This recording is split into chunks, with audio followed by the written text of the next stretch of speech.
How are you doing today? I'm okay. One of my clients was like, "Can you do this board meeting at 12 o'clock?" It was 11:53. What? No. Yeah. So I had to What rush kind of from. meeting was it?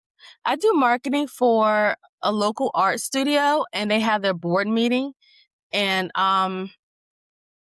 it was that, and they just had like a bunch of marketing questions, and it's kind Mm, of I hate last minute stuff being put on the spot. You know what I mean?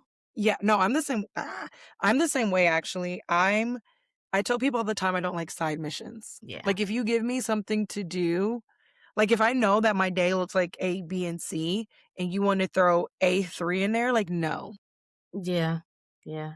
I found out later in life that I'm neurodivergent, and once I've been studying it, I was like, it makes so much sense. Yeah, me too. Although my cousin thinks that I'm ADHD, which is like a bit autistic with ADHD Mhm, sprinkled in. I have no idea. I haven't This is just her, like, perception or whatever, mhm. so I have to get, like, tested or stuff, but I'm definitely neurodivergent, and, I feel the same way, like, I struggle, and so, like, I it made when I found out, like, 2019, and my therapist was like, "Yeah, I think that you might be this, take this test," and it's just like an online test or whatever, and I was like, "Oh, okay." Took the test, and then I was like, "Oh, yeah, I'm definitely this." And then I tell my mom and she's like, "Oh, your doctor said that you were when you were a kid and we just decided not to tell you."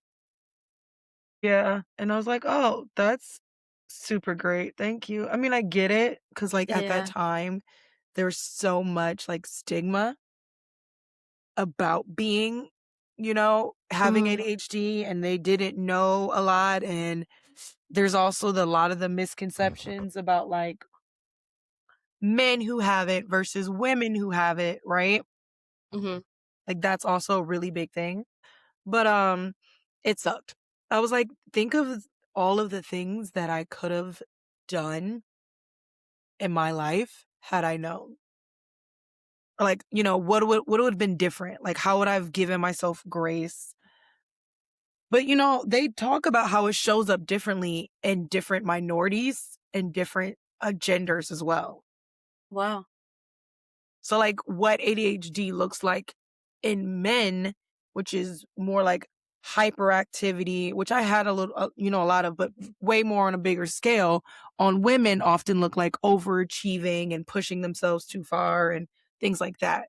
So, it actually looks different on everybody. Yeah, I have, only 1% of the global population has my diagnosis. Yeah, I have dissociative identity disorder. That I shouldn't be excited about. I'm so sorry. I'm a psychology nerd. Okay. So you know what it is? Yeah. Yes. Now, do you have like I know it's DID and I know that DID was formerly referred to Multiple as personalities. Yes, I have that. personality. Yes, I do. So you have multiple personalities? Uh-huh, and I keep track on the app. Some of them won't tell me their name or don't wanna give a name, but some of them do, and, I had a therapist, and I didn't find all of this out until, like, 4 years ago, and, she was trying to tell me that it's like a superpower, like, if you need to do something, tap in and get the right alter to do it, Mhm. and I was like, "This is kinda cool." It's so, you know, I'm not trying to fangirl over your disorder because that's not appropriate whatsoever. I have a list of like so I've studied psychology. I'm a psychology major. I studied all of the disorders in the DSM-5 a long, long time ago, and I made like a list of like disorders I would love to like get to see in action because Mhm. they're not cool, but like I'm very fascinated by it. And I find DID such a fascinating thing because it's built off of like survival. And like, there's so many I can't remember what that like one movie was. It was like a horror movie where they like fully villainized DID. What Split? Yeah. which was like cool for its genre or For the whatever. audience, yeah. Yeah, but it doesn't highlight like what the true existence of it is, and is actually very normal. I think, that DC Comics show got it right the most. I cannot remember Hmm. what it was, but it's on, HBO. Oh, let me look it up before I lose it. Is it the like terrible superhero one? It had the weird superheroes. They weren't really superheroes, they were, like, living in a house together. Yeah, what is it? The guys? It's not the guys. I know what you're talking about. Hold on. I don't have phones. That's such a weird thing for me. And I have way too many tabs open. Doom Patrol. Oh, okay. Then I don't know what you're talking about, but I do know what you're talking about. Yes. Yeah, so Crazy Jane. It's her name. Yeah, Crazy That's Jane. wild. Yeah. So, there was one season where they focused on her specifically, and they were Mhm. talking about her, DID journey and how she's or why she switches, and how she had to form this little community in her mind, and that's exactly what my therapist told me to do. She Mhm. was like, "Build a house or something," but this Crazy Jane person, she built like a subway system, and they were like all on different trains or something like that. But that's the closest, the most accurate anyone has gotten to DID. It was like Life with Terror or something like that. Old, old, Yes, I old. saw that. I watched it the first time, like when I first found out, I watched everything, Mhm. but I tried watching a second time, and it's just way too It's over extra. dramatized. Like when I Yeah. saw it, it was back in like 2013 or something like that. And at that time, it was still known as multiple personality disorder. Mhm. And it was still kind of this thing where like you go through so many different like extreme personalities. And I liked it because it normalized it more than like most superhero or other things do. Mhm. But you're right, it was still a little dramatic.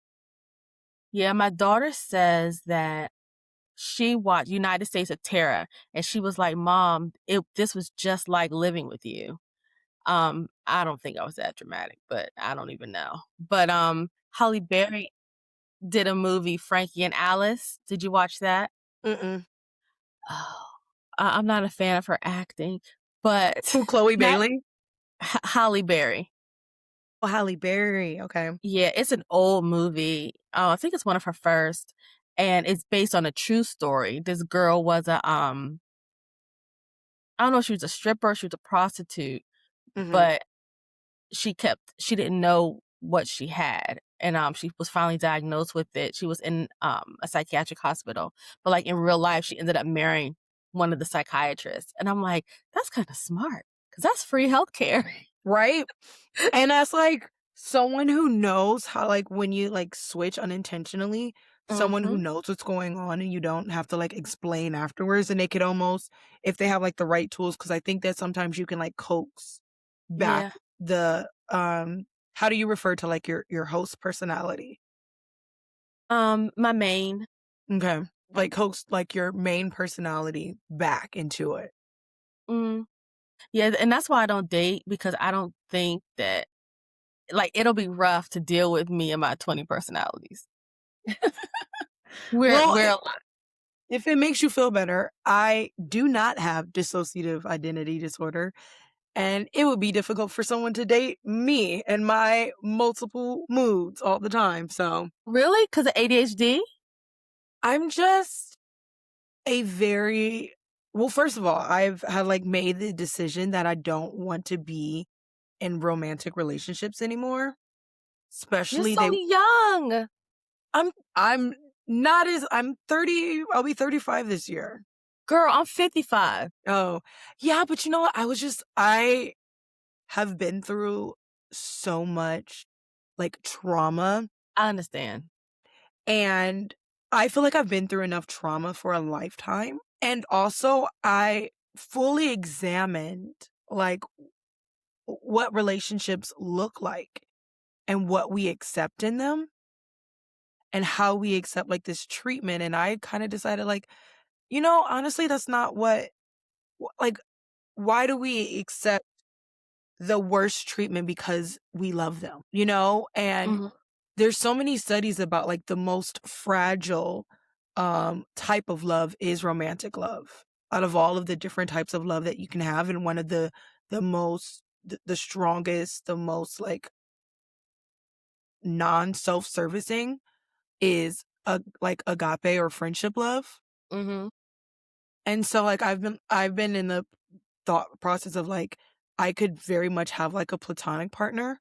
Like there's no romance, there's no sex. We're just deciding. And honestly, if you look at historical references of like respect, and I'm not a arranged marriage person, but when you go into certain situations as if you're partners and you form a love for each other that kind of way, sometimes it works better because in your mindset, it's a different type of relationship and you treat it differently. And the respect level that you have for it is different. And so, like, that's kind of how I've come to it. But also, I'm a Sagittarius. People call us Sagittarius. Like, I'm moody and I'm dark, but I'm also happy and outgoing, but I'm really introverted and I just want to read a book. And I have a very dichotomous personality. And so, like, for me, before I came to this decision, I'm poly. And so I would always say that my best, like, situation would be to have, like, different types of men, like, one that's more emotional and one that's less emotional, because then, like, the different parts of me could be, like, self-serviced. Mhm. Because I don't think it's fair to expect one person to Agree with meet. that. Mhm. Yeah. And Unless he's so, Carl. yeah, unless he's Carl. Oh, sweet baby Carl. Yeah. I haven't watched the finale, even though I know almost everything about the finale. I know what happens. The finale is my least favorite, like, episode because they're just like, I mean, except for last season where Huda like breaks up with Chris, which was I love I I I love that to my like soul, right?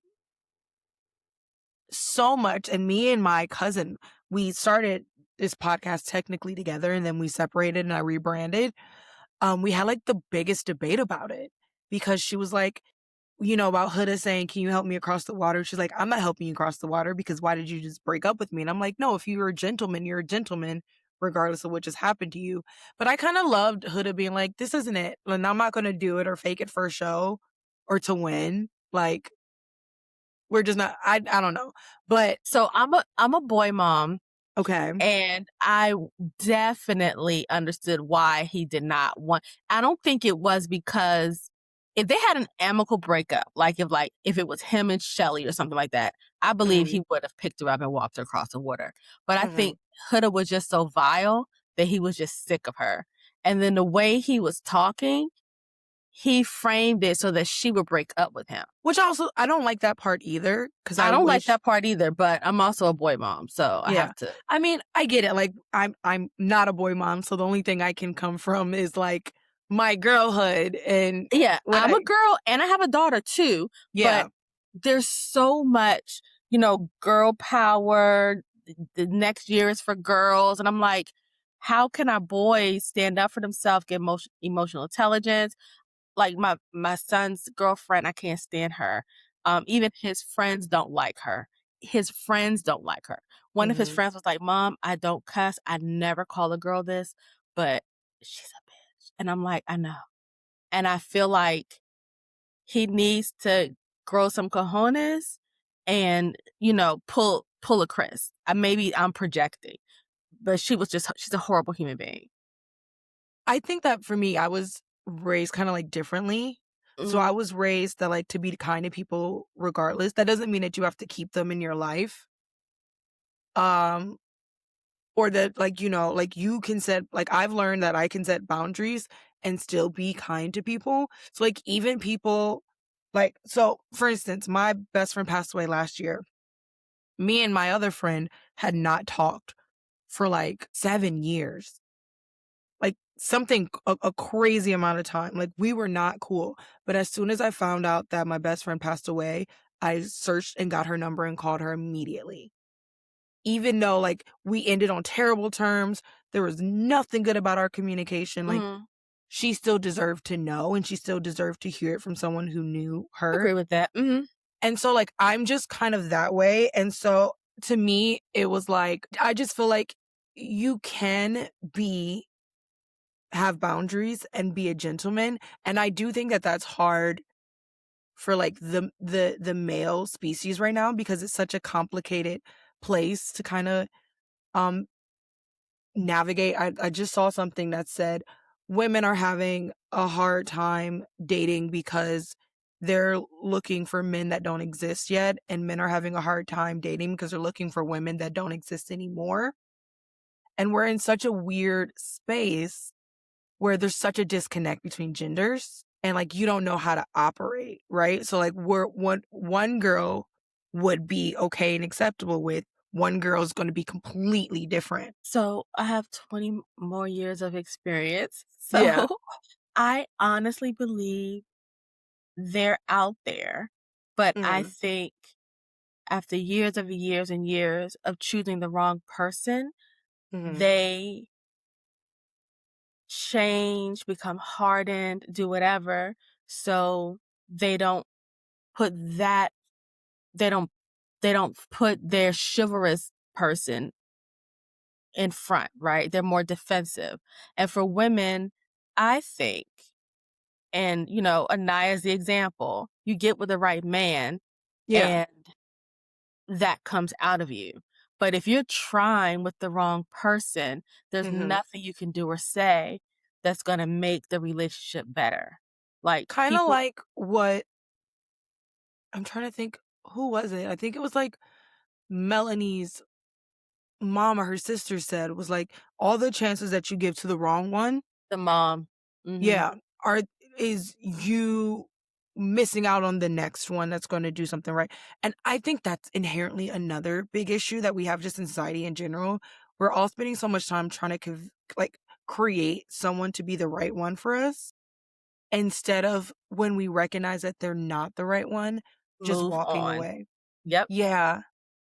And like I get it. And this is again why, in friendships, you don't usually have that problem, you know? In friendships, you can usually put someone in a box. Like, I have friends that I can't talk to about certain things, and that's Mhm. okay. There's no issue. Like, you're my friends I hang out with, or you're my friends that I talk to about these subjects, but these are the friends that are like my deep cut friends. And I'm not stressed about it. But when you add like romance into that, you have this feeling that society has put on relationships where they have to be your everything. And, like, I think that that's a big issue in all of it. And, I agree with you. I think the other issue is that, like, society teaches women to internalize and society teaches men to externalize. And the patriarchal system has taught men that their emotions aren't okay. And men and women both buy into that patriarchal thought process, and then they push that on men. And like that's why I'm such a big proponent of like breaking that up, because it doesn't just help women, but it also helps men break away from these toxic things. Like, a lot of people call me like a man hater because I call out the shit that men do, but like my parents know just how much I love 'em, and I'm so forgiving. Like, almost all of my exes I'm cool with, right? Like, I'm one the of same my way. one of my exes, people are like, "Why do you still hang out with him?" And I was like, "Because we started as friends and we're gonna be friends even afterwards. Like, if he needs anything, he knows that he can reach out to me. And like, if he has feelings, if like, I'm never gonna like cut that off just because I didn't get what I wanted from him, you know? And part of it is me realizing that he was never gonna give me what I needed. And there's nothing wrong with that. That doesn't make him a bad person. That just means that, like, things were different. Exactly. All right, let's we got on so many side topics, but let's run our podcast thing, and then we can get more into the more. Let's go. I'm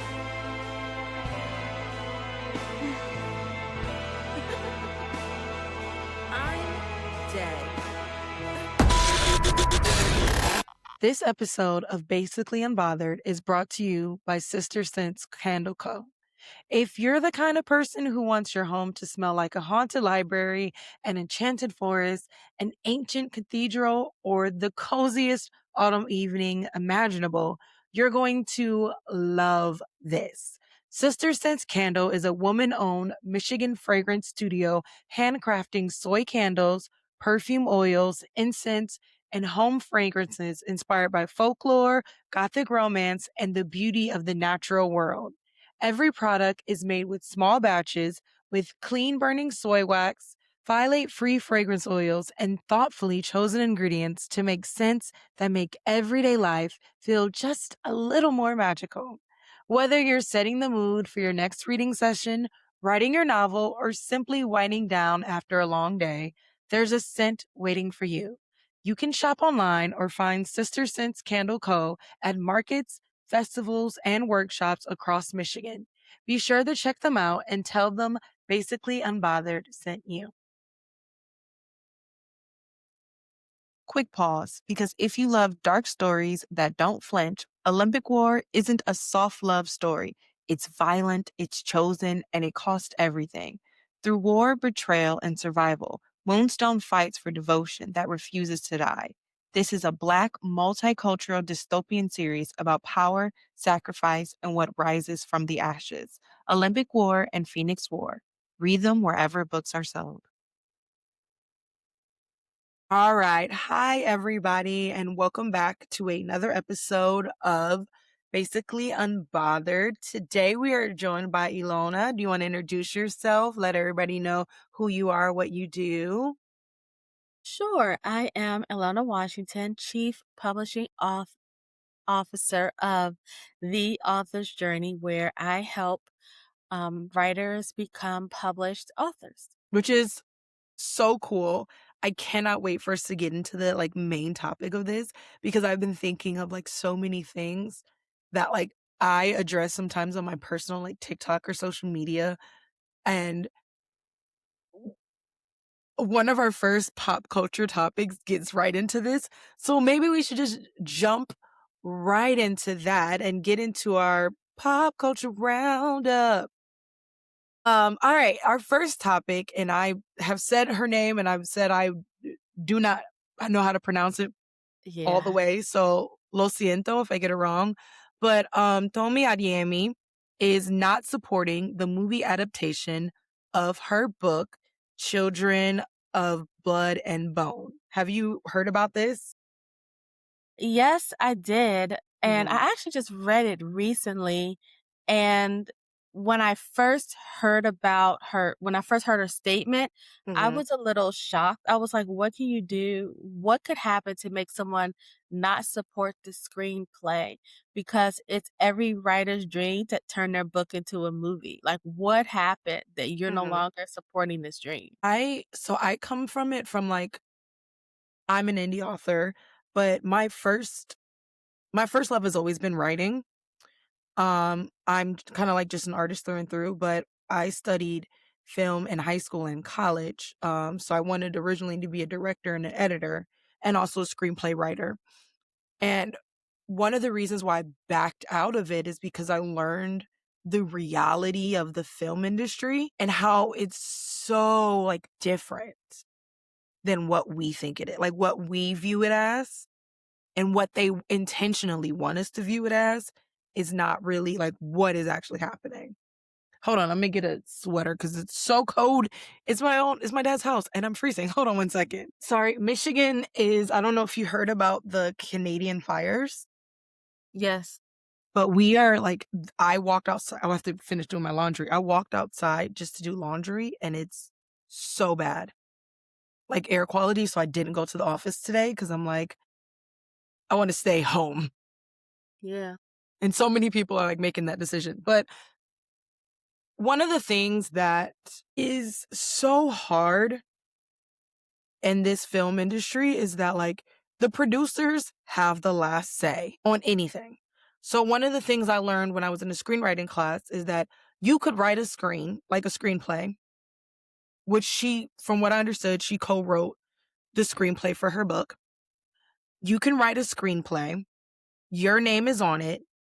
They can hire somebody else to come in, make a whole bunch of changes, and keep your name on it. Even if the skeleton isn't even your screenplay anymore. Mhm. For directors, we think that directors, like, we view them as like the head honchos. They have all this power. But in reality, producers come to directors and editors in the editing room all the time and be like, this doesn't work. We don't want it. You have to change it. And so I think that that's something that this whole thing kind of brings a conversation to, is that we automatically think that these authors have so much control over this movie when they're the movie adaptations, especially when they're like, I'm 100% a part of this. I'm involved with it. But I think It Ends With Us, Colleen Hoover, was a perfect example of just how little control authors actually have when it comes to these book adaptations. So it's interesting. When I worked at a Big Five, and Mhm. I was new to the industry, most of my experience has been indie publishing. So I got a job at a Big Five a few years back. And I asked her, I said, do authors get movie rights? And she said no. Mhm. So the fact that Colleen Hoover and Adeyemi are able to even have their names there, be in the rooms and, have these conversations is a credit to them, right? They Mhm. leverage their power to even be able to do that, because some of these authors don't even have that ability, which made me so sad for her, Mhm. because she's done what so few authors have been able to do, and she's choosing to walk away. Yeah, and not only so few authors, but so few African American women authors, female authors. Like that, I haven't read the book. I It takes me a while. When things are really hyped up, I just can't do it. I'm the same way. Like, I read it recently. I didn't read it when it first came out because I was like, she got enough support. Yeah, it's just like to me, it ruins the experience. And my cousin used to call me like a hipster, and I don't think it's a hipster. I think it's like reality. When we hype up something so much, it ruins your actual experience of reading it, because now you have all of these opinions and things going on in your head. I just want to experience the book my way on my terms. Mhm. So for me, it would be like, oh, when the movie comes out, if I decide I want to watch the movie, then I'll read the book. And I've done that with like, is it an Emily Henry book? Is it somewhere up there? I don't know.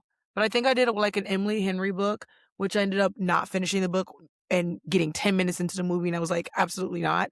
Um, but I grew up in Harry Potter, Mortal Instruments, Hunger Games, those book adaptations, and the Twilight.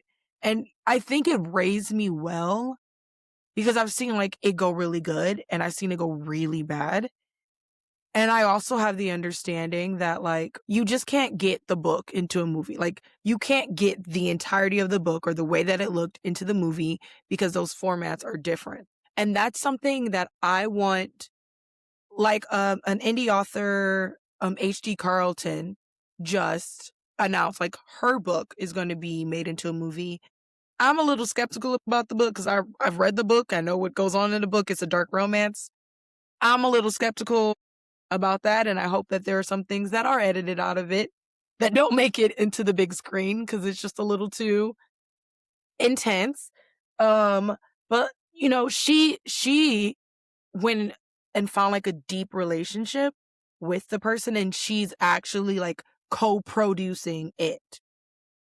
And I said this on my recap podcast, that I think that's the only way to fully be able to control, because from what I said, it said that she said she hasn't seen the movie and she doesn't intend on watching it.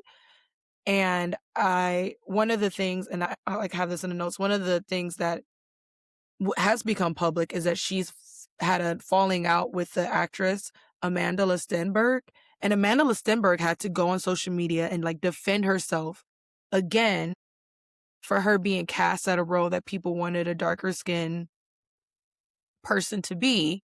And here's one thing that I do know is that in casting is not that simple either. Like casting isn't just, I mean, like obviously in casting, you want to have as close to a physical representation of that person that you can get, but you also need to have a person that meshes with all the other people that you've casted because it's about an ensemble thing. So which dark-skinned actor could they have used? I can't think of any young ones. I think of like Lupita, Viola, but they're all too old for the role. There's some young ones, like the young actress who's in the TV show Star, but she's not really that young anymore. And there are some other ones, but Amanda, to me, this again not reading the book, but it from the previews I just saw, it looks like it's going to be action packed. And Amanda is just coming off of doing Star Wars, which was action packed. So to me, it seemed like they were making a decision not just based on the level of melanin, but like how well can they play this role? How much effort do we have to go into teaching them?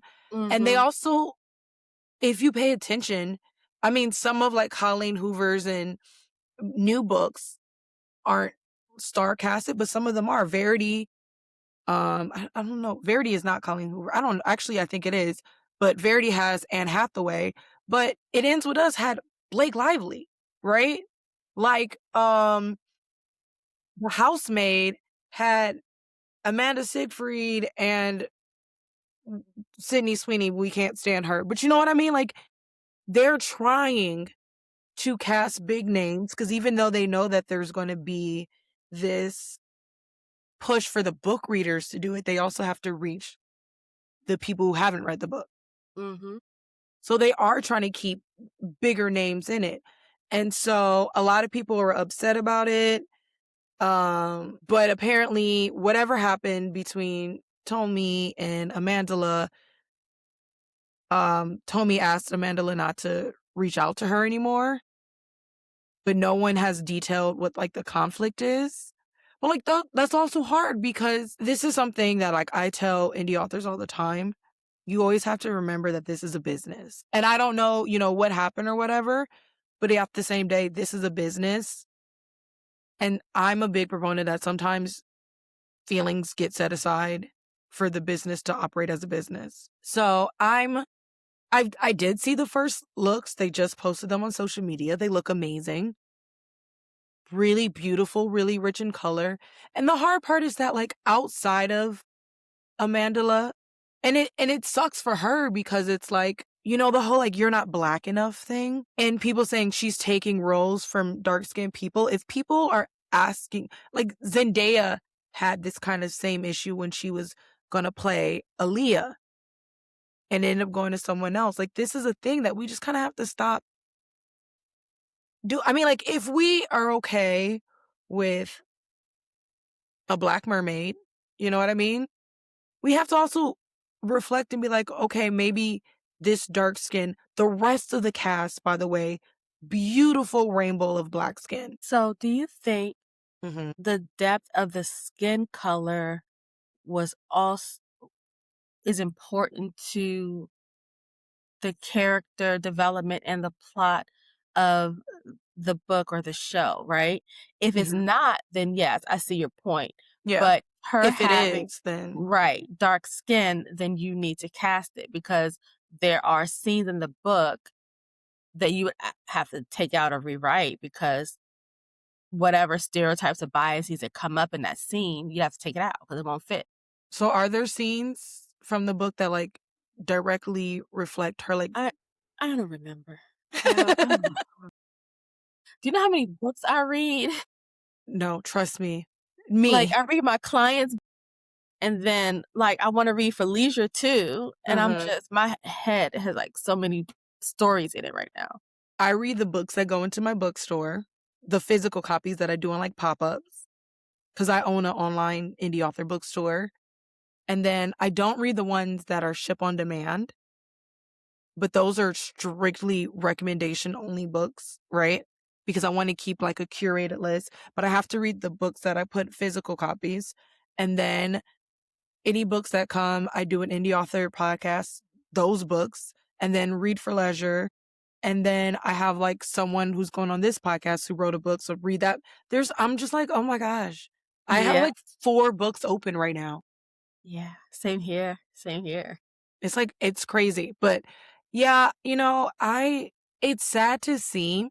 I respect everybody asserting their boundaries, but I just want the world and future authors to know that like there's never going to be a perfect partnership when it comes to film adaptations or TV show adaptations. There's always going to have to be pros and cons and things you're going to have to sacrifice, and it might really suck, honestly. But the way books are written and the way movies are written are completely different. And you could read a book that goes on for nothing, because it has a payout in the end. You will never watch a movie. You know what I mean? Mhm. So things have to be cut out. But we're going to get into our next topic, which I'm calling a royal reunion. Prince Harry and um not Prince, I guess, yeah. I don't know what we're calling him now. I call him Prince Harry. We'll call him Prince Harry. And Meghan Markle's children finally have a reunion with their grandparents for the first time in 4 years, which is like crazy to me because I mean, I've seen so many discourse online about like it's Harry and Meghan's fault because they did all these articles and they spoke up for themselves, which is frustrating because why do we blame the victim for coming out and telling their story and not the person who did the things to them? You're not supposed to say anything. You're just supposed to take it and suck it up and play along and just continue to be the sucker. Yeah, and I hate like that's just to me It's personally. everywhere. It's work. And we Mhm. were talking earlier, it's relationships. Like Mhm. you don't break the toxic pattern. You if your role is to be the victim, you be the victim and you keep your mouth shut. Yeah. And I think that's been one of the things about this whole conversation regarding them that's been the most frustrating to me. It's like, what why are we mad for him wanting to end a cycle of trauma for his family to protect his family? Like, he saw what happened to his mom. He lived what happened to his mom. And he knows the damages and he saw the media treat his wife the same way. And he said, like, going back to like what the expectations of relationships in society and the way that we say that we want men to be the protector provider, he did that. And still we like punish him for it. Yeah. But it's that certain segment of people who are punishing him for it, right? But Hmm. people like you and me or people who have toxic parents and want to break generational curses, we get it. But I feel like those type of people are so much more quieter Hmm. than the bullies and the toxic folk who are online harassing them and spewing hate and trying to find the smallest little thing Hmm. to out them about. I agree. I mean, like, I've experienced this. I've been on threads talking about Love Island. Um, and like one of the things that came up was the fact that the Islanders are asking people to stop the hatred of Zach. And someone's like, well, why aren't they doing this to KC and TT? And I was like, well, because they kind of did some terrible shit. And I don't know if I'm not reading, I am never on the part of threads where hate comments are usually being said. So I'm not reading all the hate comments, but but then I get so much hate back. And I had to remember that the comments seem so loud because they're comments, right? They're people personally responding to you. But if I examine how many negative comments I got versus how many likes I got, I would see that I have so many more likes than comments. And that's kind of like life, right? There's so many more people that support you and that believe in you, but the people who don't are going to be the people who are the loudest. And it like makes you feel as if you aren't supported and there's so many people that hate you, but that's not the truth. And I think too, it's also protecting your peace.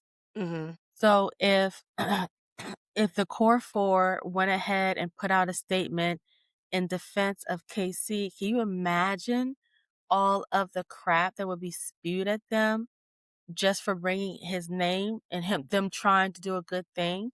And also too, I just don't think that they're close. Like you can see Yeah. from earlier previous episodes that relationships are formed. Like there's a click here, a click here, a click here, and you just kind of like protect the people in your clique, and there's nothing wrong with that.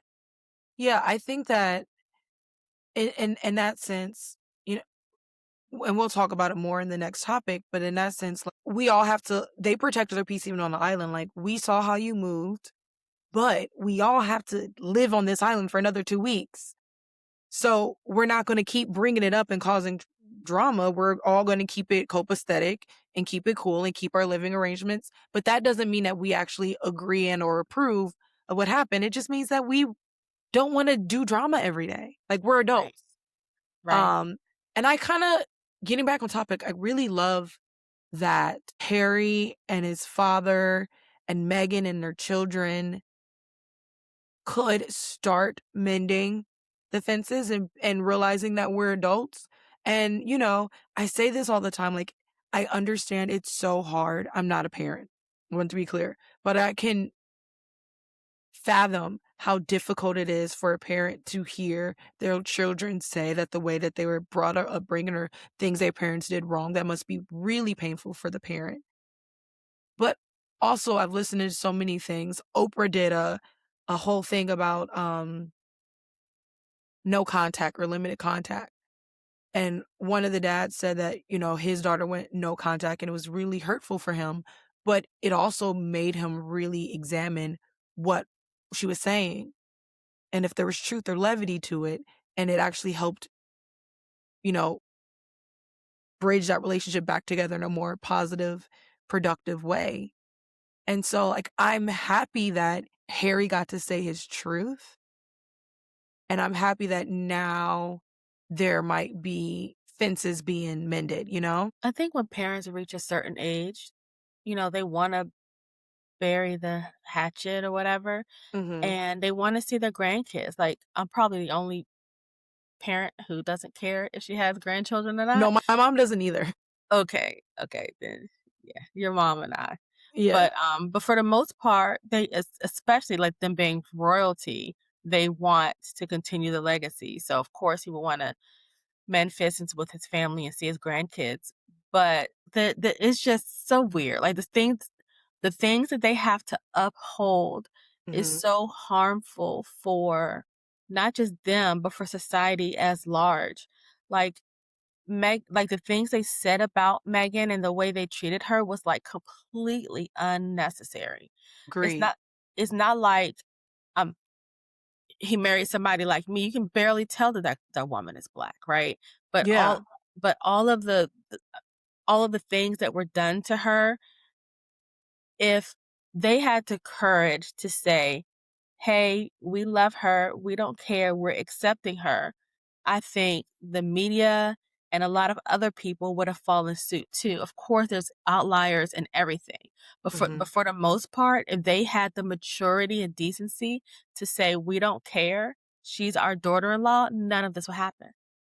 So, I don't know if you read Spare, which is Prince Harry's book. Oh my gosh. Eye-opening. But basically, one of the reasons why this happened was because there's I can't remember the word that he used, but there's like a group that controls the media that gets pushed out to these tabloids and everything like that. And basically, they have a relationship with the tabloids. The tabloids tell them what they're going to run, and they can either stop it or save it or sacrifice someone else. And so basically, one, they didn't stop a lot of the stuff that they could have stopped for her. And two, even before Harry was um, married to Meghan, I even met her, the family would be fighting over who gets attention because whoever gets attention gets more money and all kinds of things. And so they could stop like some of the things that Harry did in his youth. They could have stopped that, but they let it go to take heat off of another family member. And so it's an institution, I think is what he called it. It's an insane situation.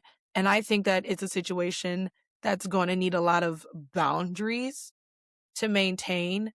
Um, but I like it when people can be at least amicable for the kids. Um, I'm also irritated because it was reported that Prince William was not a part of that reunion. And I'm just kind of like, give it up already. Like, your wife had cancer. So, like, King Charles has cancer. That's one of the reasons why I think he's like reevaluating. Your wife went through a serious battle of cancer. Like, you know how fragile life is. And yet, and still, you won't make mend fences with your brother. Do you know why they've fallen out? I know, William Harry claims that William pushed him, but why? I think that if I'm trying to remember, I read this book a year ago, maybe a little over. I think that one of the issues was Meghan, and wanting Harry to kind of fall in line and do his duty. And that was something throughout the book that Harry like struggled with. And he talks about like the reason why he chose to be in the military because it gave him purpose and things. But I think that there was a lot of things in the end that William wanted to have control over. And Harry talks about how the brothers were pitted together in the media as well. And I think William wanted the institution to continue to go on, and he wanted Harry to just deal with it.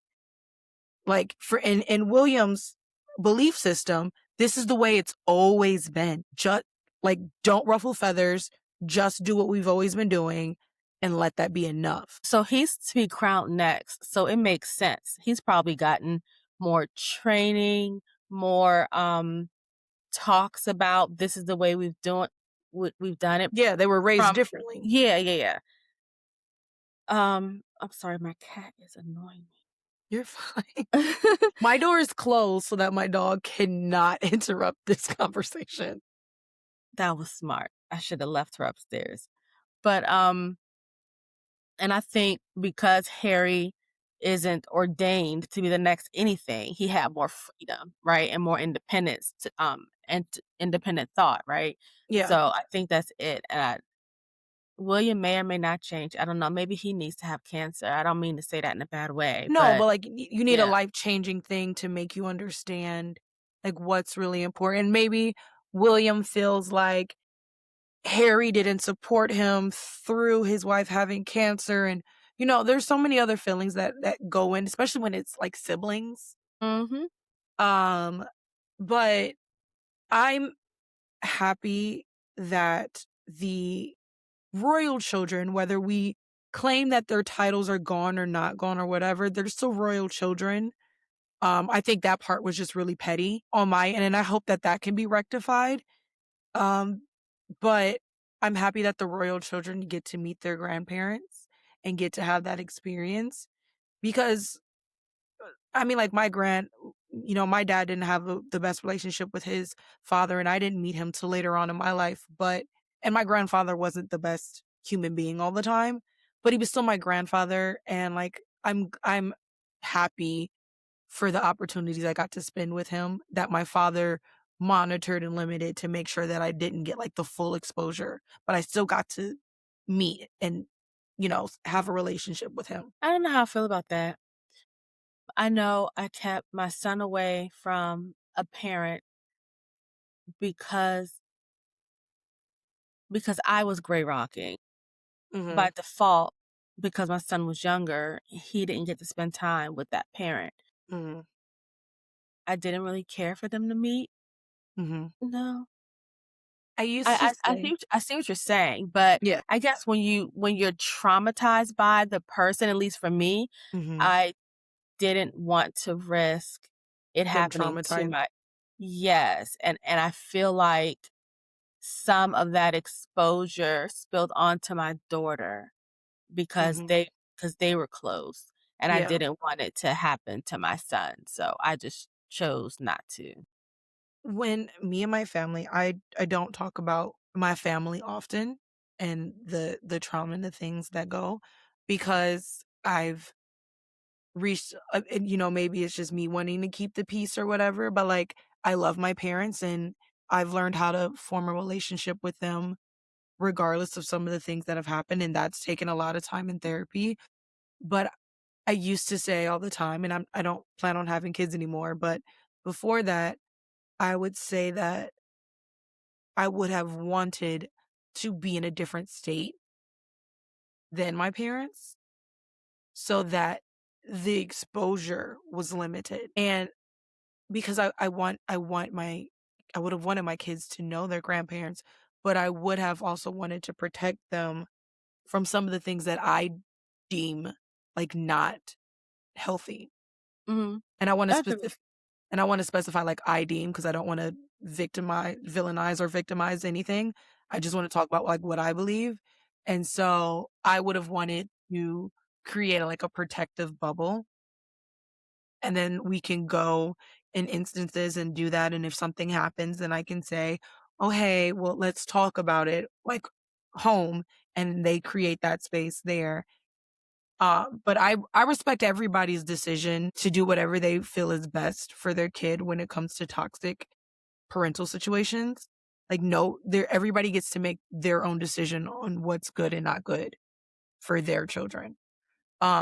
And that goes along with Harry and Meghan. They get to decide. And at the same time, they could decide right now that this is what they want to do. And 2 months from now, they could decide, nope, it's too much and pull away. Like, that's totally okay too, you know? And I want the media and, like, people to understand that too.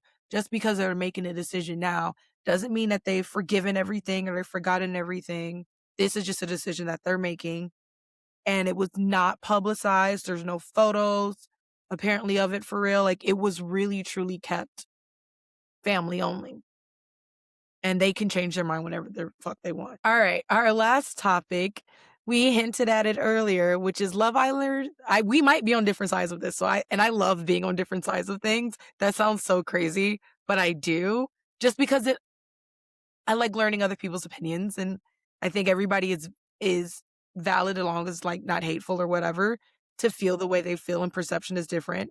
But Love Islanders Casey and Titi claim that they received hate or the hate that they received was because they were Black and not because of their actions in the villa. So what side are you on?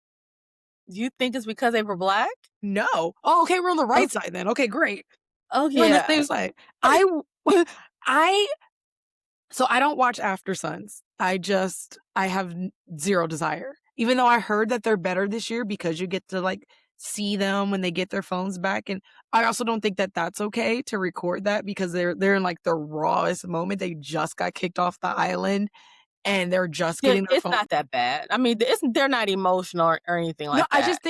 I just think that you say things, like, if you haven't fully processed, you'd say things that you wouldn't have said if you processed it. So they don't get off the shuttle bus and grab their phone. They're sitting down, they're Okay. spending yeah, and if it's at night, they're sleeping and then they wake up and then they Up get and they get their phones. yeah, Okay. it's not an instant thing. Okay. Um, I hate ugh, I hate this, and I hate the discord. I hate that Casey and TT have been the representation of Black love for Love Island in certain specific Black circles on social media.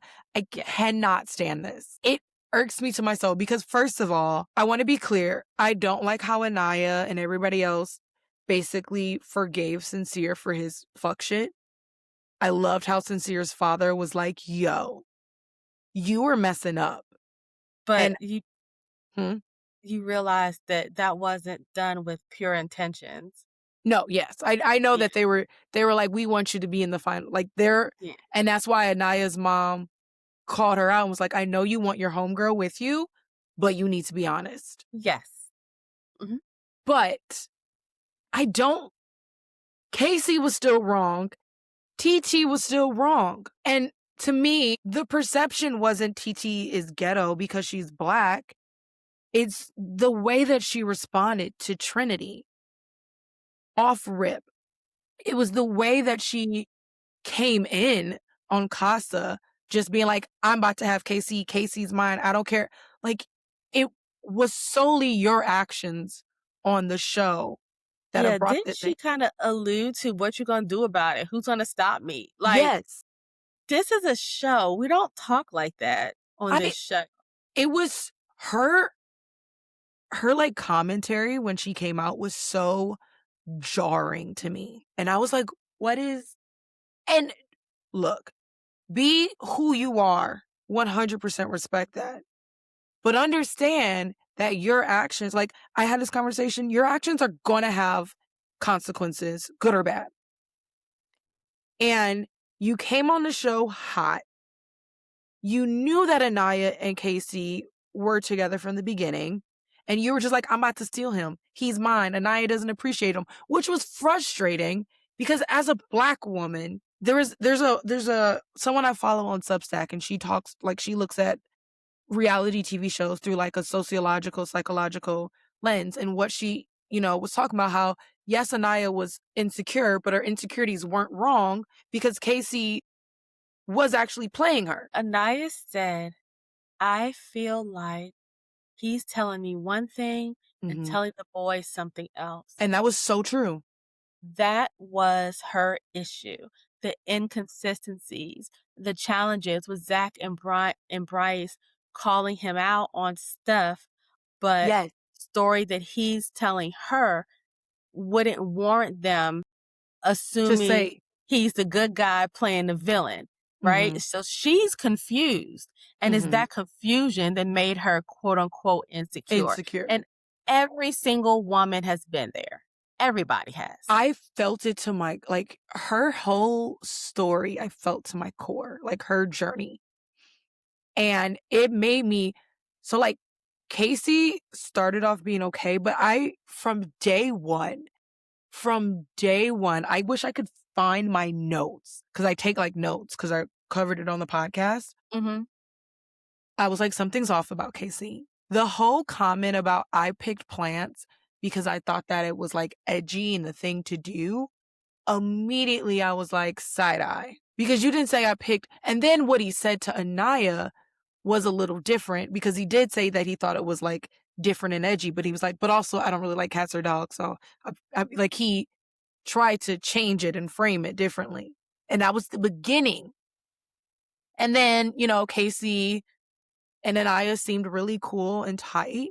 And then he started making, and this is the thing that was frustrating to me about movie night is that like the men were like, you don't know everything that he was saying in Casa or whatever, but they also showed her what he was saying about her before Casa, calling her a grandma because she wasn't all over him on national TV. Like there's certain things that I was like, you were dogging her before, talking about Soul, going to Soul, saying these things about Soul, then going to her and be like, I don't know why she's acting this way. I keep reassuring her.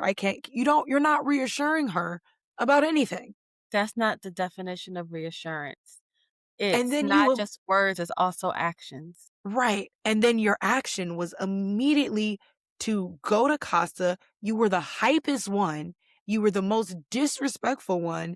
And while everybody might have been like kissing or whatever on the girls, you were in whatever the situation was, where it's like a little round bed, which was kind of like, I don't want to, it's not Say Less. What is it? Soul ties. Soul Ties. It was like their version of Costa's version of Soul Ties.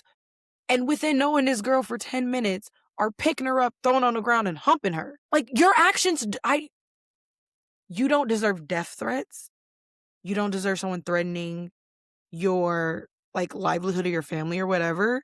But the hate is deserved. You treated a black woman terribly on TV and then tried to ease it over by it's okay, I'm with another black woman and she's just better. And TT played into that role. And that was the thing that made me really upset, was that it was never a thought in her mind, he just treated, and like Amora at movie night, she said, when she saw Sincere stuff, imagine seeing this and actually trying to pursue him again. I'm disgusted in myself.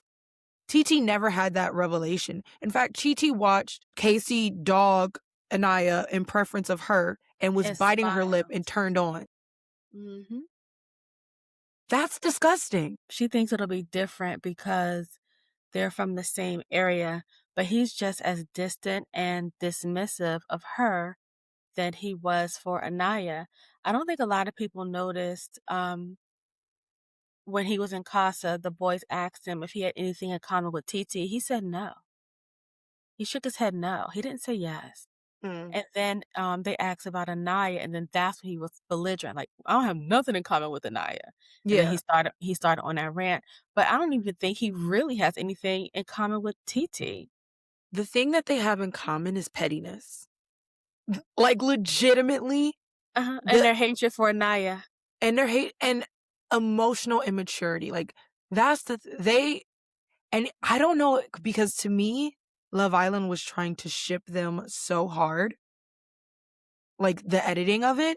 But if you ever pay attention, they got zero screen time. And I feel like it's because they were just sitting there talking shit. That's all. That was the relationship, is just them talking shit.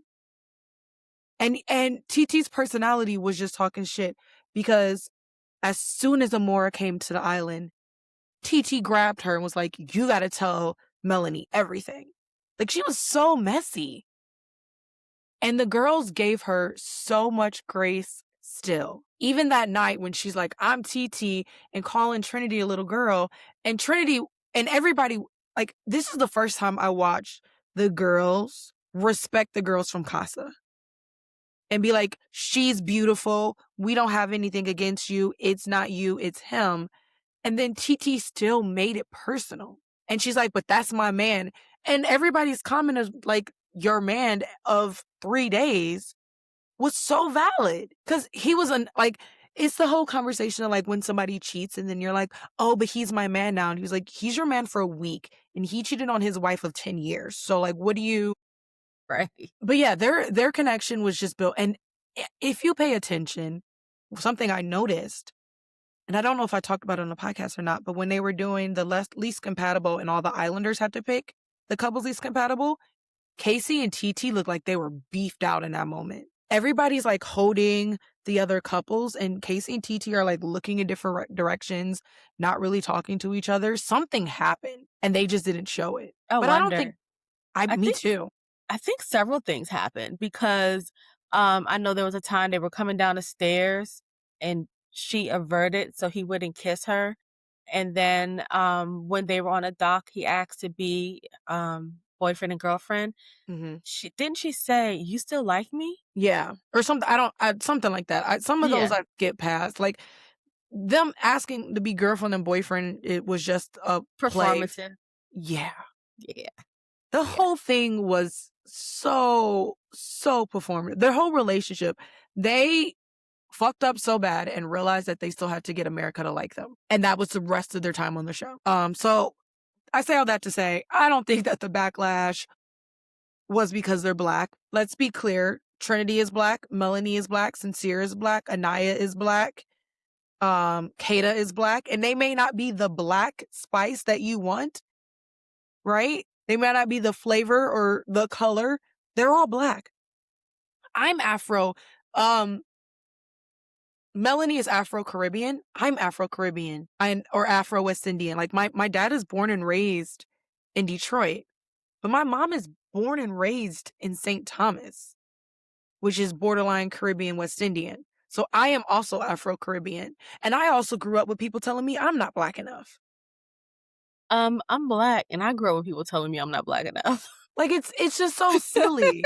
So like it's the lack of accountability. And honestly, I think that KC and TT are perfect, even though I think they're going to implode, because neither of them know how to take accountability or responsibility for their actions. Yeah, I there's a therapist that I follow. He does. I love watching Love Island for the sociological, psychological. Yes. Yes. But then I love getting the therapist viewpoint.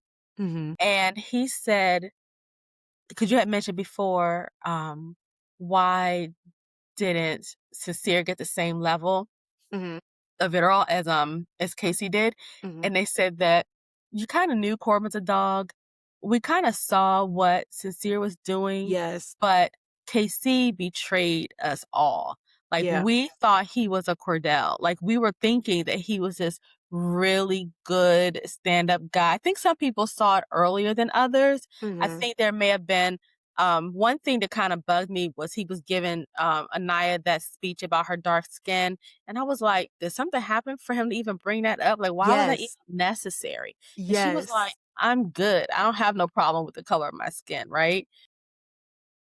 There were like some little like teeny little red flags, but for the most part, we thought we were going to see another Cordell Serena type situation where they Mhm. ended up winning the series, Mhm. and then to find for him to show his whole ass at Whole Casa, ass. I think is why so many people are enraged by his behavior. There's I'll send you the article. I've had her on my podcast. Her name is Germa. She wrote an article about that specific thing about how Sincere was the devil that we knew.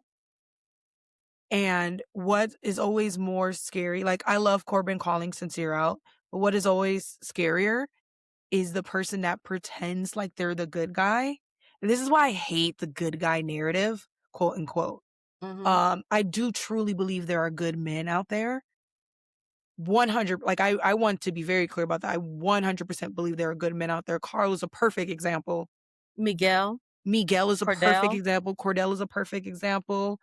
I mean, as people have feeling about Zach, but I think Zach is just a person that was hurt and is like navigating that. Um, like I give, and people don't like that, but I give Zach so much grace because he really does care about Kata. He just doesn't know how. And like that's kind of hard to watch. But like Casey really pretended in everybody's face to be this good guy and then did wrong and then came back and was like, why am I not the good guy anymore? So I really wanted to understand, because and also I think a problem is viewers, they put their own feelings and past and what happens onto the show. And I think that's a reason why he's getting people get a whole lot of Hmm. hate. But I said, let me not be biased and look at this boy's TikTok. And I was looking at the stuff that he was Well, saying. I've never seen his TikTok. Yeah, because I didn't want to be that person. Yeah. So very motivational stuff. Like he wants to speak life and motivation and inspiration into people. Hmm. And they were saying, well, he reposted something from Kevin Samuels, but what he posted from Kevin Samuels was about being the best version of yourself that you can be. It Hmm. wasn't bashing anybody. So I Hmm. was like, okay, so he wants to be a motivational speaker, right? Or some type of coach or whatever. But then I was thinking, there's no way that he could get to that level if he doesn't do the work on himself. And I Yeah. think he thinks that he could just say the right things and people are Hmm. gonna love him but you have to be the person that you claim you want others to be. Yeah. He's he's gonna get his own podcast. I have no doubt in my mind that he's about to be another bro podcaster. And Yeah. it's going to be crazy. All right, we're going to skip our little mini segment because I want to give more time to talk about you and get more into the book publishing industry and everything like that.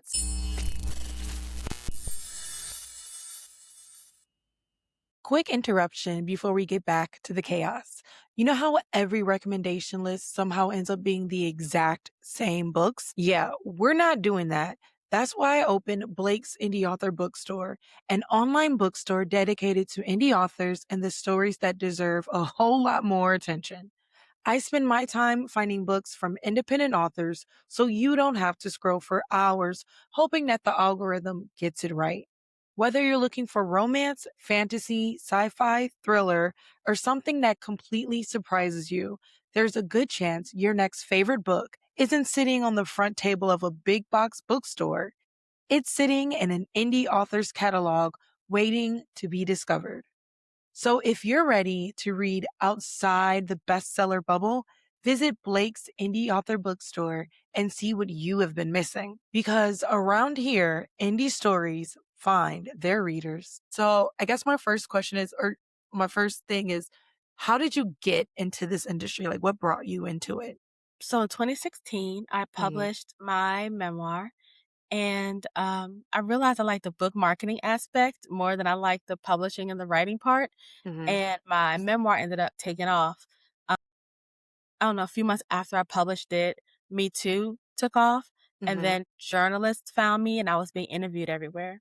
Hmm. So once all of that died down, people were asking me to help them publish their books. So I've been helping people self-publish since 2016. I did some anthologies, and then like indie publishers would ask me to come in and talk to their audience of authors. So I've always been doing it, but I really, really wanted like a corporate career. I wanted to climb the corporate ladder and be a Hmm. chief marketing officer and all of that. So I unpublished my memoir. I put all of that to the side. I ended up getting a job at a big five. I told you that. Hmm. And had a mental breakdown. And then, yeah, and then I quit, and then I just worked for myself. I quit.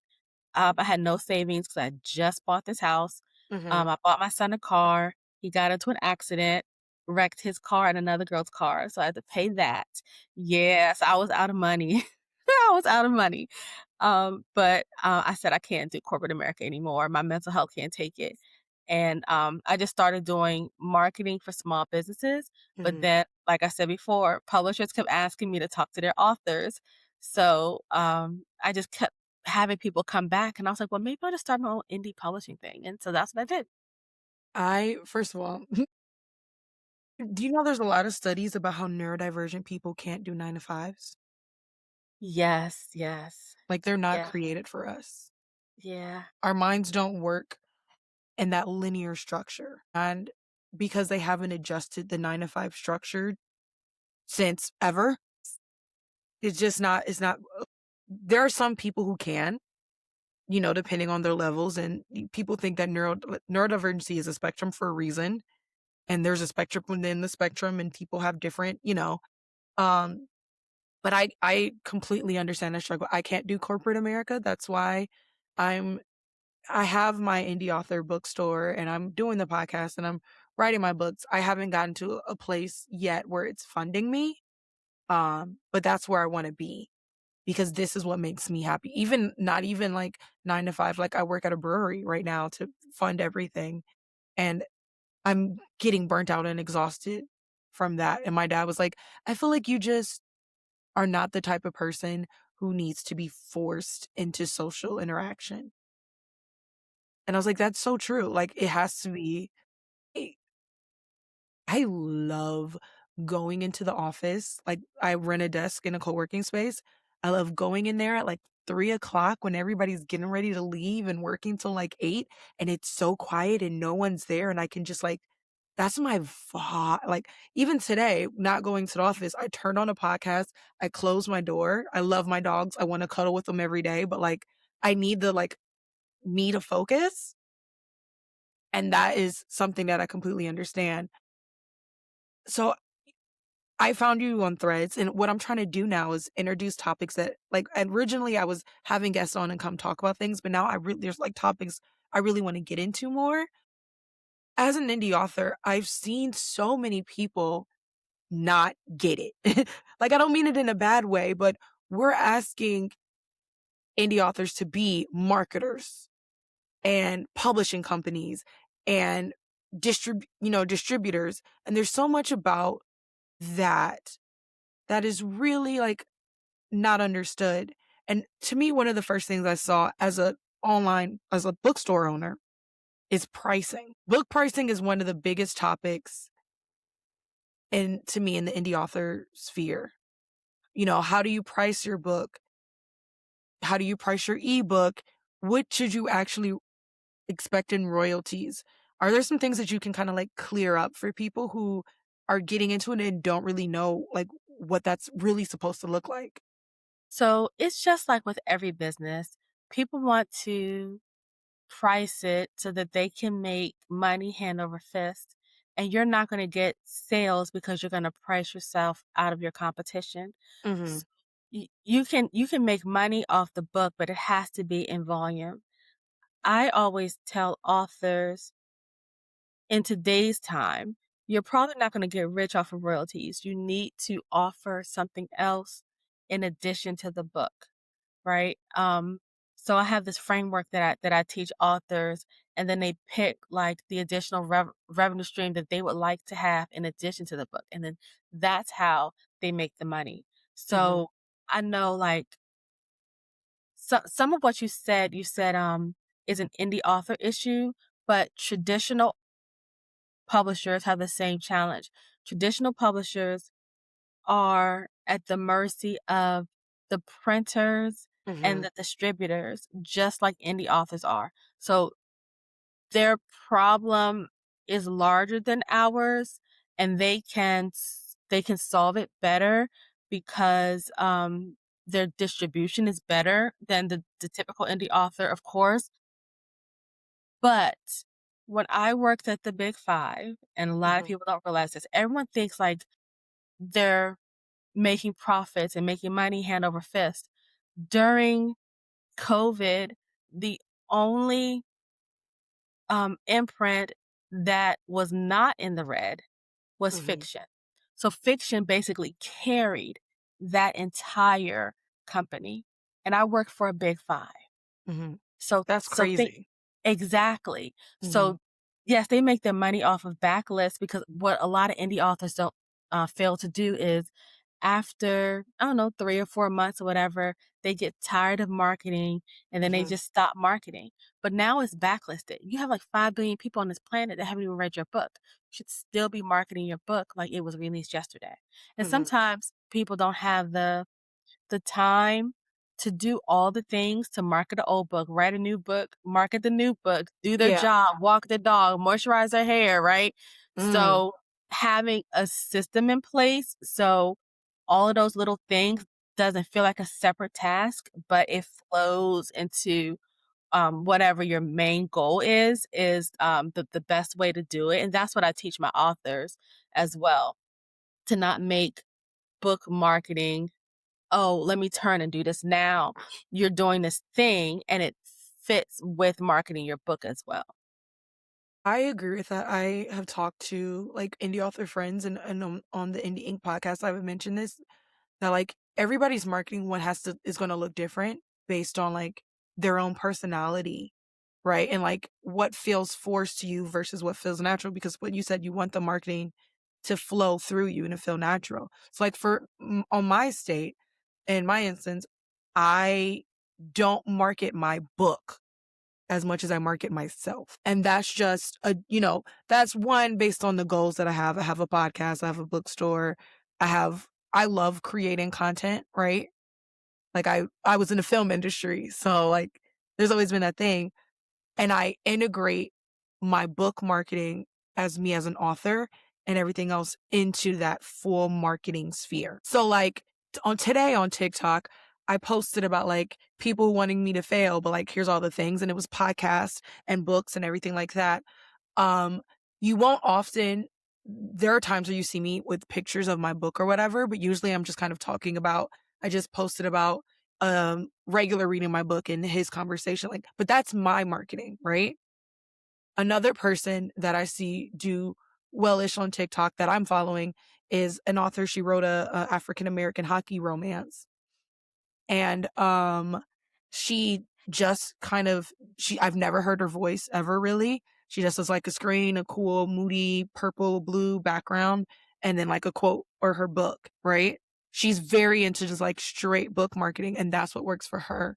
And I like what you said about like when you have clients on, you ask them like what other streams or whatever interests you have, because to me that also helps you understand how you want to market your book and yourself. And I think that that's an important thing, that and it can all be different. Like there are authors who have never shown their face that are great at marketing their books. And it's all about like what feels authentic to you and everything. I realized that for me, I was doing a series where it sounds that sound like my book, and I might bring it back like in small doses. but, like, those didn't feel authentic to me. Like, living my life as an author, as all these things, is the thing that feels authentic to me, and talking about my journey in my books. I've also picked 1 book for me to market. I have 3 books out right now. I picked 1 book because that 1 book is a part of a series, so there's a 2nd book in it. The Carry Me Home book I love, and sometimes I talk about it, but because I'm building a series, that's the 1 book I'm talking about. Because if you read this book, then you'll read the next book because there's 2 in that, and if you like my writing in both of those, then you'll go find out what else I'm doing. So I'm personally not splitting my marketing between all my books anymore. But that's a good idea because when you get people into your ecosystem and they like that first book, they're Yeah. going to read the rest of your book. Like, you don't have to market this book and that book. You start with 1 book and then Mhm. you let them read the rest. So yeah, that fits. Yeah. But some Um people aren't even I'm sorry, most people aren't even mhm. doing that. No, and I I wanna have this conversation because some people really aren't built to market, and that's not a bad thing. Like, legitimately, it's not a bad thing. I was raised by a Virgo perfectionist mom, which means that I had to have certain like, I was raised in structure, but I'm a fire sign, right? But I'm a Sagittarius, we need, like, structure, but in general, I would have never understood structure without my mom, so I'm appreciative of her for that because I know how to project manage on the back end and be creative on the front end. You know what I mean? But not everybody has that, nor should they. And understanding your like strengths and weaknesses help you to become better at it. You don't have to be the master at everything. That but my other thing is so you were talking about royalties, and that's something that is really important. I'm actually having to come to this realization myself. My books are published through KDP and through Ingram. Um, mm, I hear a lot of indie authors talk about like, "Oh, I only get 80 cents for my book or 50 cents for my book when it's in distribution."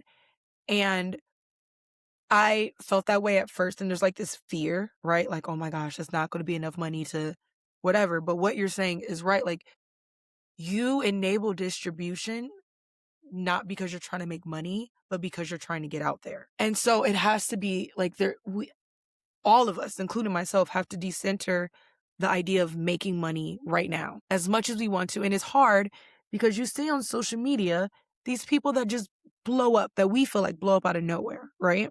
And we're like, and I was the same way. I wrote my first book and I was like, I'm going to start a book talk. And in 2 months, I'm going to have 3K or 15K followers because I'm following what this TikToker told me to do. Woo, the way that did not work. The way I'm still sitting at 5K, which I'm very grateful and proud of. That I it Mhm. a lot of people don't reach that. Um, but I've been learning that we have like you have to decenter that. Is that something that you notice in your sphere and when you're working trap publishing, people not understanding that the royalties of distribution really aren't a lot? Everyone does. One of my first author clients, we used KDP to upload her book, Mhm. and she saw people were buying off of Amazon, and then she got her first royalty check. She was like, "Oh, no, no, no, take this off. I'd rather just buy in bulk Mhm. and, get that money up front." So Amazon takes out too much. But also, too, I think people are thinking too far ahead in order to do the work Mhm. to get a good royalty check. N- They think they could upload it on the platform, post about it a couple of times, and then people are just gonna gravitate to it and make all their money. I don't know how many books on Amazon. A billion? I don't know. So many. But yeah, it's ridiculous. You have to market all the time. Like, my book did well and journalists found me. Mhm. I didn't post every day on Twitter. I didn't post every day on Facebook, but I was speaking with a nonprofit about an issue. I mean, I'm a survivor of child sexual assault. So I have been speaking about it since 2011 before I decided to write my book. Mhm. and then Me Too kicked off. But even before Me Too, journalists were saying I was Me Too before the hashtag. Like, I had already built it up. I was already talking about it. I was You had already already in built the formula before the book came out. Right, I was already with a network of survivors. So when Mhm, I decided to write my book, they all supported me, and mhm, then it spread out that way. mhm, And then my chosen, method of marketing, because my son went to go live with his father, mhm, was to hit the road. I was up and down I-95 on the East Coast, speaking, doing vending events, doing all the things. And after a couple of months, I was living in Philly at the time. I would drive to Virginia, I would drive to Maryland, I would mhm, drive to DC, wherever, but after a couple of months, they would be like, "Oh, yeah, I heard about you. I heard about your book." Like, mhm. it didn't take long for it to be known, and I don't think people are doing the legwork to put themselves out there. I think that and I wanna give some people grace because it is a little complicated now, specifically because social media numbers really do matter sometimes, and, like, I just posted about this, about how, like, you gotta accept the small steps, right? I've taken breaks. I've had to check myself into a mental facility right when my books were like when my TikTok marketing was working and people were buying from my store, and just 2 weeks away changed it and all my momentum went like crap, right? That happened to 3 of my authors. They ended up in the hospital Yeah. right And before like launch. and it changes things, and now I have to like work myself back in. And I want to be clear, it's fucking frustrating, right? Like when my regular came in the other day and he's like, "Your book is fantastic. Why did you not send it to publishers? Why don't you have an agent? This needs to be made a movie." I love it so much when people, first of all, I love talking about my book, good or bad. Tell me that you hate my character, please. Just don't tell me that my about my grammar, because I know I'm an indie author. I had to do the editing myself. I know the grammar's not where it needs to be, so forgive me for that. But like, tell me you hate the character development. Tell me where, like, I love that, right? I just love discourse about my book. But it also sucks because like you hear how good your book is, but you don't see, you know what I mean? How good your book is, and you have to really hunker in. And like I've just started making momentum again, and I work at a brewery, so I started asking my brewery, can I do pop-ups? Right? Right now I'm in talks with them to hopefully do like a more permanent thing for the bookstore, like once a month type thing. I'm still starting small. I'm still starting at breweries. I just landed something that's a little bit bigger, which is going to be a banned book festival in Ferndale, Michigan, which is sponsored by like the library and a bookstore, which feels right, right? But Mhm. I'm still doing small things, right? I just put fillers out to be on podcasts again about my book because I'm at that place mentally where I can, but my view on it changed. My view of it being like instant success left, and being like, I had to say to myself, maybe my books aren't going to be the thing that gets me the most money. Maybe it's my podcast. Maybe it's the store, right? I've had to like take back my writing for myself and remember that like my writing, the quality of my writing is defined by the quantity of books I've sold, and that I can't let it defeat me. Like I have to keep going, even if it looks different, right? Like maybe 2 months from now, I'm exhausted and you're just gonna see me post a photo of my book and a cool song, and that's me showing up, right? And it's okay to show up differently, but you do have to show up. So, I had alluded to a framework that I use, and Mhm, I created the framework last year. It mhm. was 3 C's: community, connection, and cash. But Community. then there were so many stories of people saying, and I worked with the book marketing side. I don't care how you publish, you can work with me. So I Mhm, work with trad authors, indie authors, whatever. So they hire me, they give me this money. I produce a 36-page book marketing plan for them to follow, and then they don't follow it. And then they're like, "I'm worn out. I'm wiped out. Someone I told you she ended up in the hospital. like days before her launch day. She couldn't execute it fully, but she ended up selling. She ended up.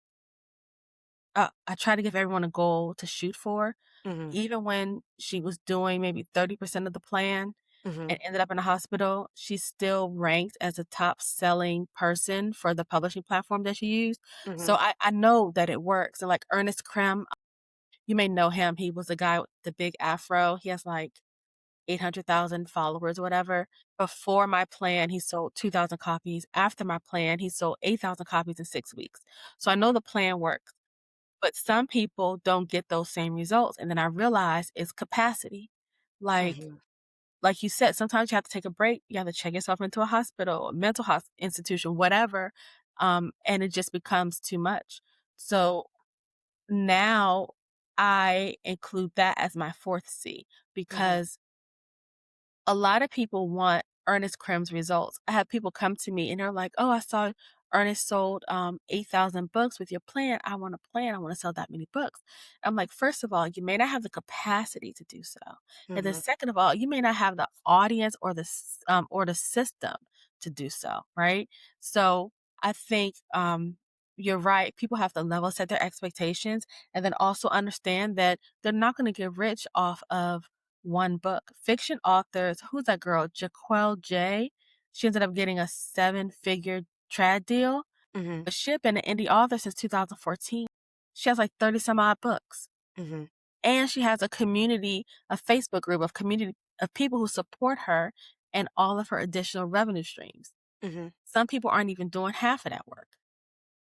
I think what you said about community and it was community and Connection, community, and yeah, cash. those two. I mean, cash is something that you all of those things are like variables, right? Like cash is, Hmm. I'm an indie author partly because of cash. Like, let's be real. But community and connection are the things that I try to tell people all the time. As I've said that like it's not just a get rich quick type thing, right? Like it takes a while. But if you find that right connect, that right person to post your book, everything will change. Like that's I just want to be real. Like that is a thing. Getting there is hard. Unity is the it's a struggle. I don't have a big community yet. I'm working on it. And some of it is because my when they talk about marketing, they say the first people you should market to are like friends and family. My friends and family don't read that much. And my first book happens to be like 560 pages. And they were looking at me like, not only do we not read, but you want us to read this long book that's gonna take us 2 years. And I'm like, I'm so sorry.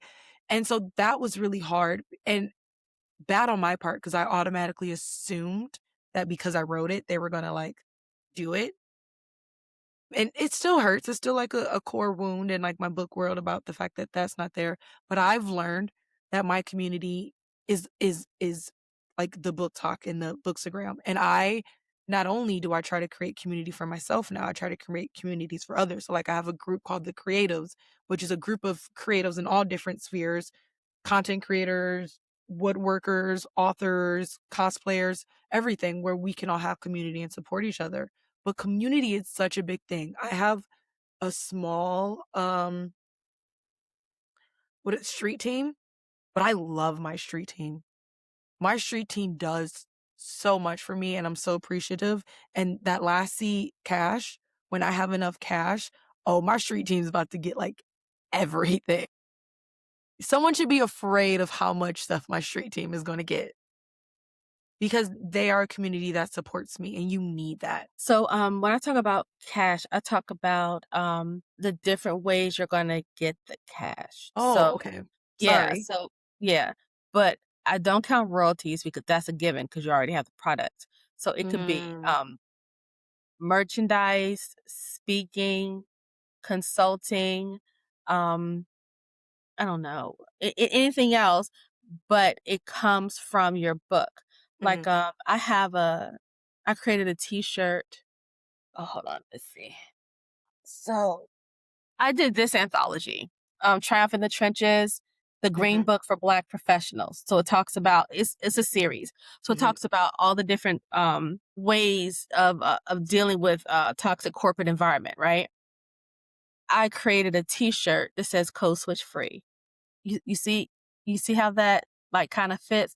So I want authors to understand that getting a trad deal is no longer a rags to riches story. You're not going to get famous with that. You No. only get what 10 to 12 cents off of there, And and I want that to be clear. You only get 10 to 12 cents. off the dollar. Yeah, Mhm. yeah.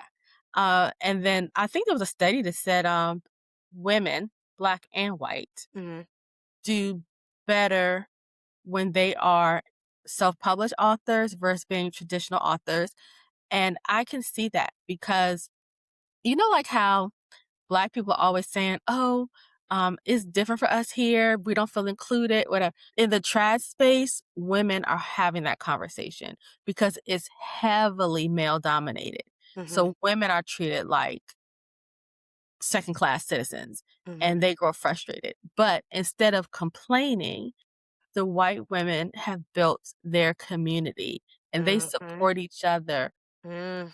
frantically. Like they're on each other's Mhm. lives, they shout each other out, they're reading each other's review, they're writing each other's reviews, they're doing everything they can to push their friend. And what a lot of people don't realize is if you're in community with other authors, you're borrowing that other author's audience so more people can buy your book. People read more than one book. Yeah. And you know what? I community is such a and like I'm just now learning about it, right? Cuz to tag back to like the Amandala thing, like I am not what someone would expect from a black author traditionally. Like when you hear sadly, when you hear black author, you think of very specific genres. And I write in sci-fi and fantasy. And although we're talking about like children of blood and bone, we don't see a lot of African Americans make it in that genre in general, let alone women African Americans make it in that genre. And on top of that, I'm not, this is something that people told me I speak white or I'm not ghetto enough or whatever. And so recently I've had to be like, and this is as much as, and we're going to get ready to get into close, but as much as creatives, we hate AI and marketing, AI is your friend. Like I just want to say in marketing, AI is your best freaking friend. I had a whole conversation about persona and everything with a project managing scheduling tool I use, Rella. And it's so weird because we don't realize things about ourselves. So it noticed that I'm alt natural boho, right? And someone else said it to me. But one day I just like uploaded a photo and was like, what does my vibe give? Right. And it told me, and I was like, huh. And it was interesting because I feel like I don't give alt enough. Hmm. But it was like, oh no, your piercings, your tattoos, like it's there. And so then recently I started marketing like for the alt boho girls. And now I'm trying to find that community because that's, we talked about how I'm like moody, but then I'm happy. You know what I mean? Hmm. And not trying to market to everybody and finding your really core community, I think is another important thing that I'm learning now. And this is like coming out of people pleasing and trauma Yes. of having to be everybody's cup of tea, is just realizing I'm not everybody's cup of tea. Girl, you got nose piercings. You definitely ain't everybody's cup of tea. The way that people make so many negative comments about my septum piercing makes me laugh. I will also say that I am blessed, and this is going to sound really weird. I'm blessed to have had a very traumatic life. And people are like, how is that a blessing? Because I can dissociate really well. And I have such a like strong system. Like my Girl, we friends, had that conversation earlier. Talk yeah, about the soul changing. my friends can hurt my feelings, but these random people who are messaging me on, like, you can't hurt me. I say all the time, like the only thing that hurts me is because I don't have an editor yet, that like when people talk about my grammar, that's like a picking at a wound. But outside of that, whatever you say about me or my books or whatever, like to me, it's just a personal preference. You don't like it or you do or whatever. You want to call me out of my name because I have a septum piercing? I don't care because 17 other thousand people think it's really cool. And that's another thing that going back into the marketing and finding your best way to market. That's another thing I want. I do love that how you mentioned that, like, even though there's differences between trad publishing and indie publishing, they still kind of have to operate the same way. You just have certain freedoms or not freedoms through each. Um, as we come to a close, is there anything that you want to like say about that or anything else that you want to say that one promotes you for sure, but also helps our listeners and our watchers understand more about those industries? Think social media has caused corporations to feel like they don't have to work as hard or pay as much. I mean, even in the influencer game, right? Corporations are leaning towards influencers as opposed to advertising. If you think about the average advertising budget versus Yeah. paying an influencer, right? So To do all of it for you? exactly, right, and to reach their audience of a million people versus having to run an ad for 30 days that will cost them 10 times what they're paying that influencer. I just think that if people want something, now more than ever, it's in your hands. Like, no one is gonna give it to you, it's not gonna come easy. You have to work hard and be consistent. I'm talking to myself. Um There's also the capacity issue. It's Mhm, okay to take a break and rest because if you keep pushing through, your body is gonna make you rest. mhm. So, I would suggest rest when Me you feel like yesterday. rest when you feel like it, or your Mhm, body's gonna make you take 2 weeks off, right? Um, One thing I do with my publishing and marketing services is I always put capacity first. Like, when mhm, that lawyer came to me, she was, working at a Fortune 500 law firm. mhm, She's taking care of her parents. She has a husband who's helping out. She has an autistic brother and an autistic daughter. mm, I knew from her book that she could sell 8,000 copies, but looking at her capacity, I knew she could not sell 8,000 copies. So I gave her a full plan, as if she could sell 8,000, but I made her goal something that I thought was more reasonable for her. mhm. And she hit it and still ended up in hospital. So I don't want to say I don't know. It's just give yourself some grace. Give yourself some Yes.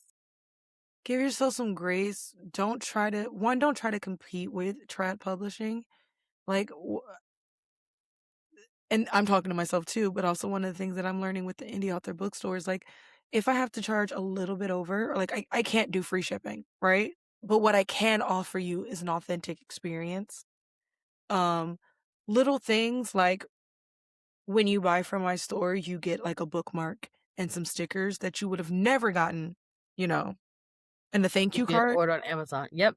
you would never got it from Amazon. Yep. Those little things will make people want to shop with you more. You don't always have to leverage, and I want to say this to authors, you don't always have to leverage signed copies. I have not once yet leveraged signed copies unless I'm doing an actual book signing. That's for me specifically, right? This is my plan. Like, I want my book signings to be book signings, right? I don't want you to feel like I want it to actually be an experience. I don't want you to feel like, oh, I could just order it online and get my book signed there. I want it to actually be an experience where we sit and we talk and I sign your book and there's a conversation. That's what I'm building. You don't have to leverage signing your books out there. And I say that because exclusivity is still a thing that you want to protect because that helps with longevity in the long run, right? To me personally. Um, but I love everything that you said. I'm so happy that you've come on the podcast. And I told you when we were like meeting that I'm currently working on like starting my own publishing company just for my books. But I've also had like friends who are trying to write books as well. And I'll be like, oh well, if you need help, you can publish under me and I'll help you out. Like, not to burn out, but like love helping people. I love helping as many people as I can reach to the top. I don't think that there's like a select number of people that can get there. I think there's enough room. But having these, and I've actually been having conversations because my distribution isn't where I want it to be at. I'm at a lower percentage because in my fear, I was like, I'm going to click 25% instead of regular, which is like 50%. And that was just me like fear choosing. And I have to like re-upload my books on Ingram. But now I'm like, do I want to do that now? And this is like thinking about the bigger plan, or do I want to start my publishing company and then re-upload my books on Ingram through my publishing company, you know? But I really want indie authors to know that as much as you are being creative, you are still operating a business. And there are things that you have to understand about the business. Because I've seen indie authors price their ebooks at a crazy price. Like basically it's the same as buying a paperback. And at They're that trying point, to make money off the they're, oh, yeah. but then at that point, I'm just going to buy your paperback and you're going to lose sales because you're trying to do this thing. And to be clear, some people will have that fast success. But if you want like a long career, you have to think about the long game. But thank you so much. Please let everybody know where they can learn more about you, follow you, if they have inquiries, if they want to work with you, where can they do all that at? Sure. So all of my social media handles are my first and last name, Elona Washington. My website is theauthorsjourney.co, and I spend most of my time on LinkedIn and Threads. I spend most of my time on Threads, although I am not a part of author community or book community for very specific reasons. Like a lot of people tag their author cred or book or author Oh, threads or book threads. I do uh-huh. not do that. Okay. There'd be so much drama. Oh, I haven't found that drama. I've I seen haven't, some of it, yeah, but it yeah. doesn't pertain to me, so I just keep it moving. I I can't. I cannot do the drama. I like my author sphere to feel very like drama free and peaceful. I understand that, but we're also Love Island fans, so Well, we so, need but as that much. that's why, because that's where all my drama goes. All Yeah, my drama is used up here. people are crazy. So like I need something to be like drama free. Y'all can attack me all here, but like this side has to be like drama free. So that, because you're right, people are someone literally, a black male literally called me a coon yesterday, and I'm just like, my response was, do you think that's the worst thing that you could say to me? Like, I think you need to try a little harder. But like, why would you even? Like, why was that even, knowing the history of that word and knowing that you are also black, why would you even think to call another black person that? America's trash. Like, we honestly don't know how to respect different opinions, Mm-mm. say what we feel without hurting other people. People don't read, so they don't understand context clues, and We're it not, but we're not taught to anymore. We're not taught to critically think. We're not taught to critically examine. Okay, I'm going to say this and then we're going to have to end. I don't know if you follow like the K-pop world. no. Okay, so there's this group called Cat's Eye, and it started with like an American company and a Korean company, and they wanted to make a global K-pop group. So from girls from all over the world. They had a black girl, German Swedish, Afro German Swedish. Her name was Manon. And they had a lot of problems with her because they wanted her to get into this mindset that you have to work until you're breaking. If you're sick, you have to work. And she's like, I'm from Germany and Sweden. Like, when you're sick, you don't go to work. When you need a break, you take a break. And everybody was calling her lazy. And she's like, I just was raised differently. Like, I think your culture is weird. Why are we working ourselves to the bone? That doesn't make sense. Like, life isn't enjoyable. They just released a new K-pop, global K-pop group called Saint Satine, and they've had issues since they dropped. And when they did the first one, this girl, Lexi, she dropped out the group when they were still forming it because she didn't like that they started pitting the girls against each other. And she was like, this isn't what I signed up for. So she joined another group, and she just recently dropped out that group. And TikTok is saying, and I'm going to talk this little plug, I'm gonna talk more about this on another episode, but TikTok is saying that it's because they're both from socialist countries and their mentality is way different. They're not about to let you play in their face or treat them poorly. They will just walk away. And that's something that we haven't learned yet. Yep. In decent respect. Yeah. We don't understand that at all. Thank you. Thank you guys so much for being a part of this episode. Elona, I loved having you on.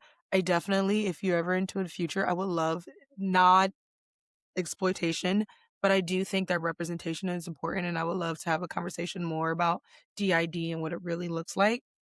Because I've always am a proponent of like giving people their space to speak and unstigmatizing so many things. But thank you so much for being on here. Thank you guys for listening to, I was about to call it something else entirely, Basically Unbothered, and we'll see you next time. Bye. Gabby Gabs Podcast.